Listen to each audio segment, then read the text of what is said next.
Este es un podcast de Ibero 90.9.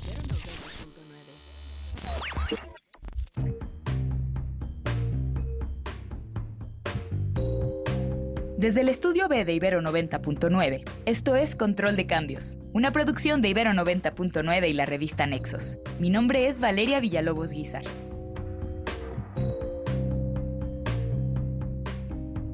Alejandro Rossi, nacido en Florencia en 1932 y naturalizado como mexicano en 1994, fue uno de los intelectuales más importantes del siglo XX en nuestro país.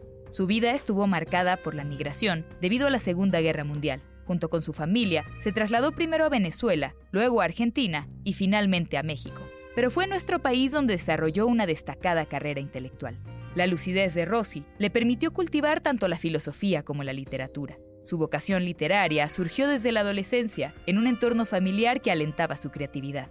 Cada noche, Rossi dejaba narraciones de su día en la cama de su madre, quien antes de dormir las leía y las calificaba, dejándole unas cuantas monedas como pago simbólico. Este ritual no solo fomentó su amor por la escritura, sino que también fortaleció su disciplina. Rossi recibió una formación académica excepcional, estudiando en la Facultad de Filosofía y Letras de la UNAM, para continuar en la Universidad de Oxford en Inglaterra y la Universidad de Friburgo en Alemania.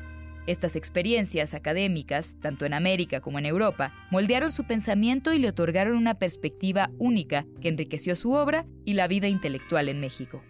A raíz de la reciente publicación de sus diarios, hoy recordamos a Alejandro Rossi. Julio González es ensayista y editor de la revista Nexos. Julio, para quienes no lo conocen, ¿quién dirías que fue Alejandro Rossi? Sobre todo, ¿quién es para ti este personaje? Alejandro Rossi fue un filósofo y fue un escritor, fue un intelectual muy importante del siglo XX. Yo diría que es una de las partes medulares de la revista Vuelta y de la renovación de la literatura latinoamericana e hispanoamericana de la segunda mitad del siglo XX. Lo curioso es que, pese a que hago esta aseveración, Rossi es un personaje en realidad muy poco conocido. No se le ha dado la importancia que tiene ni en el ensayo, ni en la literatura, ni en la filosofía. Por eso es que creo que la publicación de los 3 primeros tomos de sus diarios es un acontecimiento literario, intelectual, también histórico, porque sirve para reconstruir una muy buena parte como la discusión cultural del México y de Hispanoamérica del siglo pasado.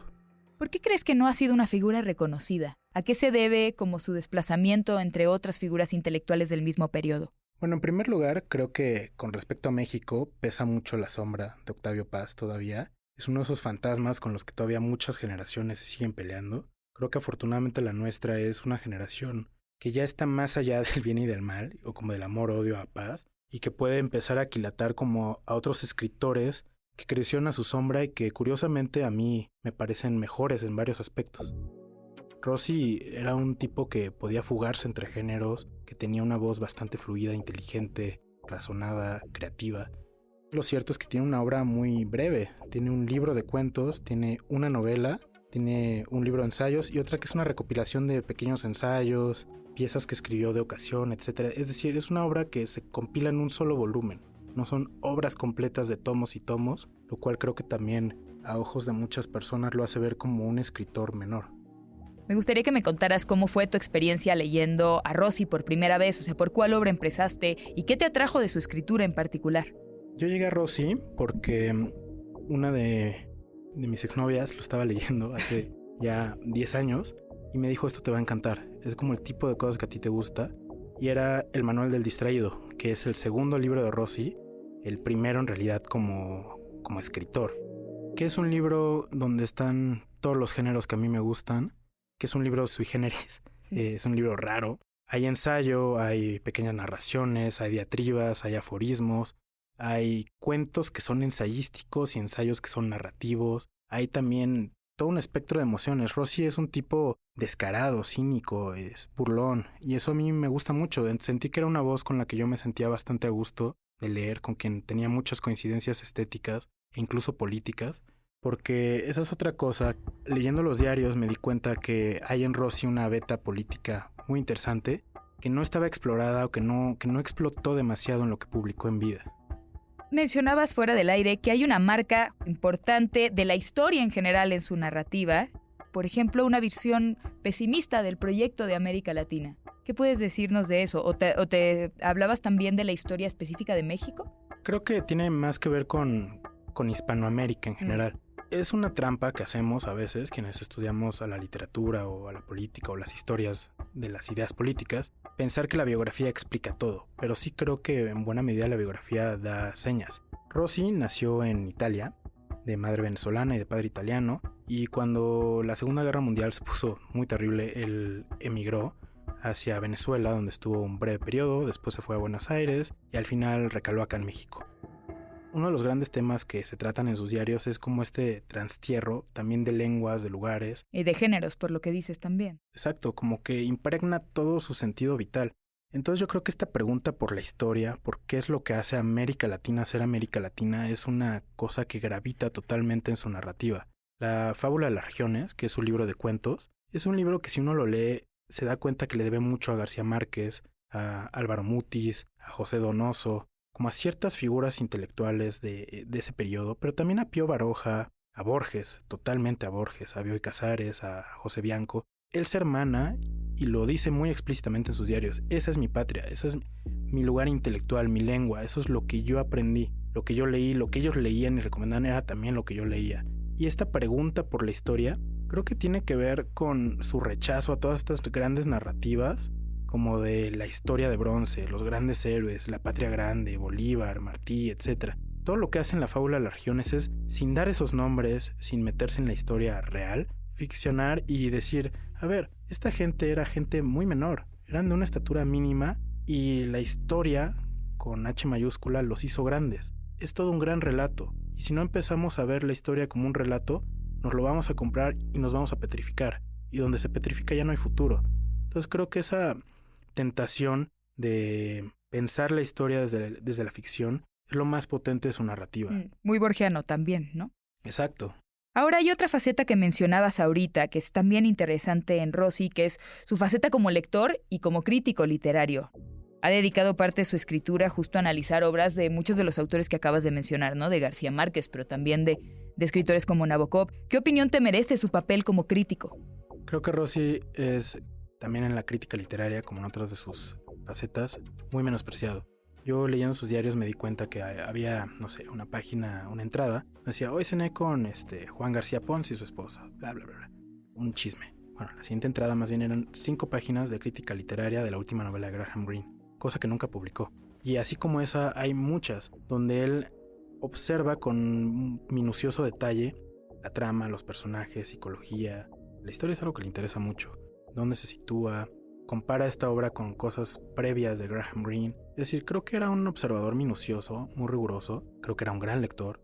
Y yo siempre he pensado que lo que hace a un buen escritor es ser un buen gran lector. Y en esta crítica literaria también se permite dar visos de qué es lo que a él le interesa hacer en el futuro. Dice, Graham Greene hizo mal esto, mal aquello, etc. Si yo escribiera una novela de detectives, tendría esto. Y empieza a hacer apuntes de cosas que nunca hace. Porque también es macedoniano en ese sentido. Es algo fantástico. Ajá. Como que todo el tiempo se está poniendo a proyectos que nunca hace. Y dice, lo haré, no lo haré. Seré un escritor, no lo seré. Soy un fracaso. Estoy enfermo. Estoy desgraciado porque no puedo escribir. Y si tan solo escribiera. Y tiene tantas obsesiones. Y la escritura es una de esas cosas que al mismo tiempo lo anima y lo paraliza. Y digo, bueno, es obvio. Su mejor amigo era Octavio Paz.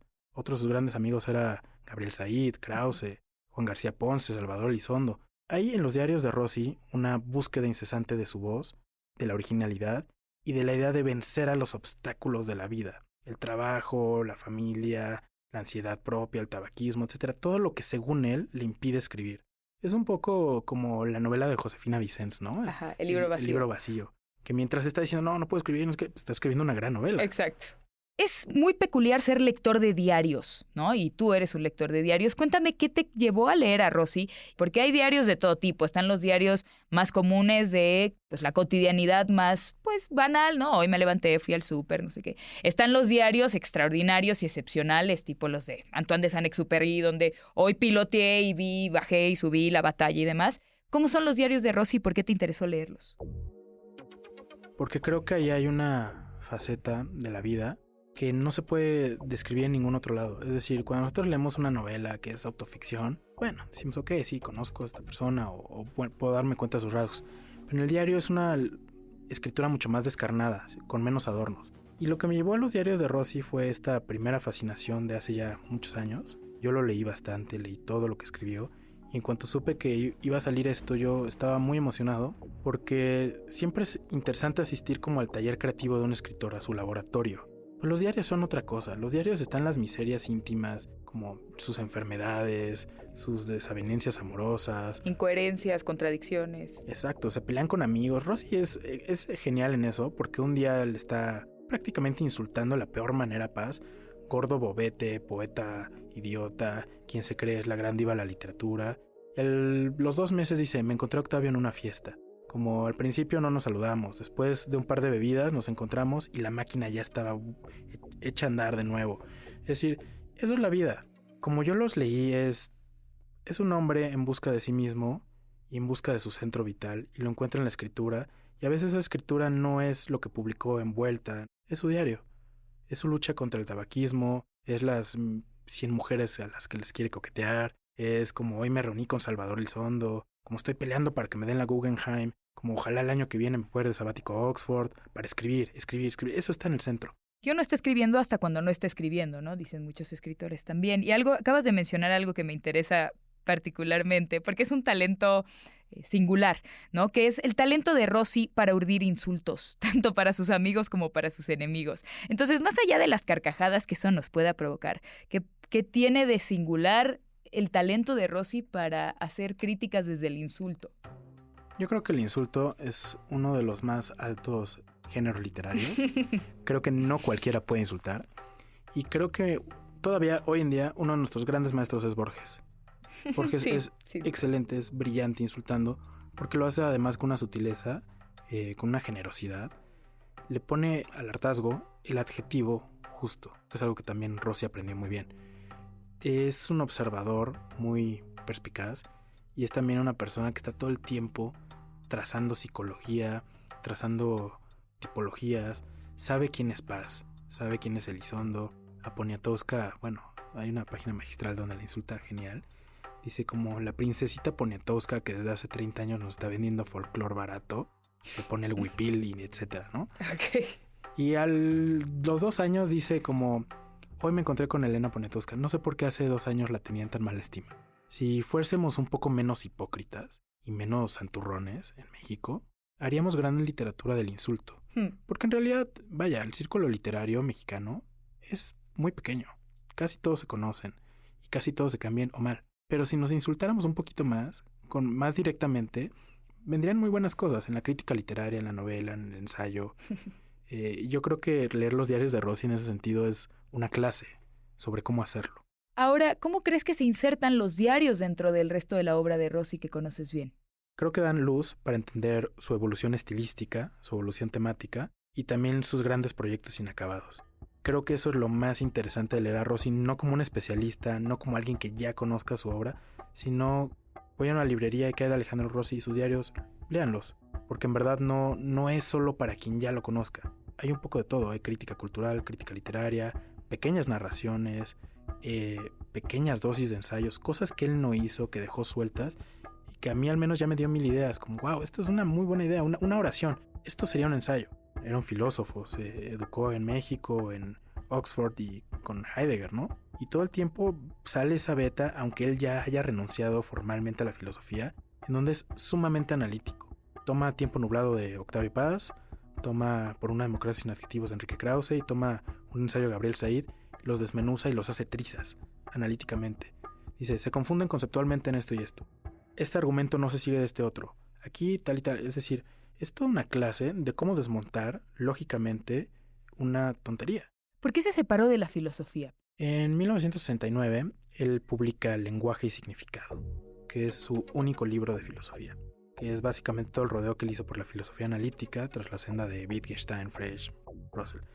Y él siente que ya acabó una tarea, que ya acabó una etapa de su vida, ayudó a fundar el Instituto de Investigaciones Filosóficas, dio clases, dirigió seminarios, tesis, etc. Y muy pronto se harta de eso porque en el fondo, y eso es lo que se ve en los diarios, esa es la beta que lo cruza todo. Él quiere ser escritor, no quiere ser filósofo. Y no porque desprecie la filosofía. En los diarios hay muchas entradas donde él dice, ¿y si vuelvo a la filosofía? O hoy leí esto de fulano en tal, o hoy estuve platicando con tal colega que es filósofo, y le vuelven esas ganas, pero también lo dice en una entrada muy claramente. Solo me metería de nuevo a la filosofía si un problema me obsesiona, si un problema me tiene despierto todo el día. Si no es eso, ya no. Y entonces te das cuenta, ya no hay ningún problema filosófico que lo obsesione así. Los problemas que ahora lo obsesionan son literarios. Y creo que eso tiene mucho sentido como un aventajado alumno wittgensteiniano, ¿no? Como todo lo que estaba en la filosofía se resuelve de una manera más bien técnica. Todo lo demás es literatura, todo lo demás es historia, todo lo demás es la vida misma. Claro. Que al mismo tiempo tiene una sinergia para que esto funcione como todo un aparato que se interconecta, ¿no? Por último, ¿por qué crees que las obras de Rossi siguen siendo relevantes en la actualidad? ¿Por qué hay que seguir leyendo a Rossi? El estilo. El estilo salva totalmente esos artículos viejos. Y creo que por eso vale la pena leer a Rossi. Es un maestro del estilo y en particular estos diarios son divertidos, son inteligentes, dan mucho que pensar, reflejan un tiempo histórico, una cultura, una conversación que creo que sigue vigente sobre política, sobre estética, sobre la historia del continente entero. Creo que leer a Rossi antes que nada es una dicha.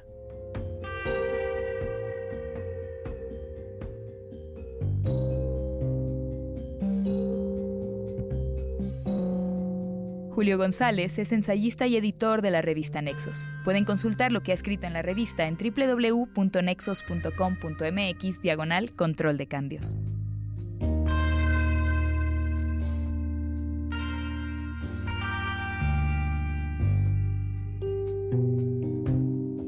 Muchas gracias por escuchar Control de Cambios, una producción de Ibero 90.9 y la revista Nexos. El guión de este episodio es de Melissa Casab y Valeria Villalobos Guizar. La producción es de Roxana Aguilar y Daniel Maldonado.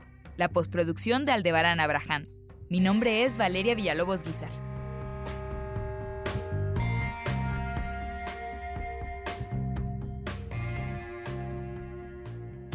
Más podcasts, música y radio en vivo en Ibero 99.fm.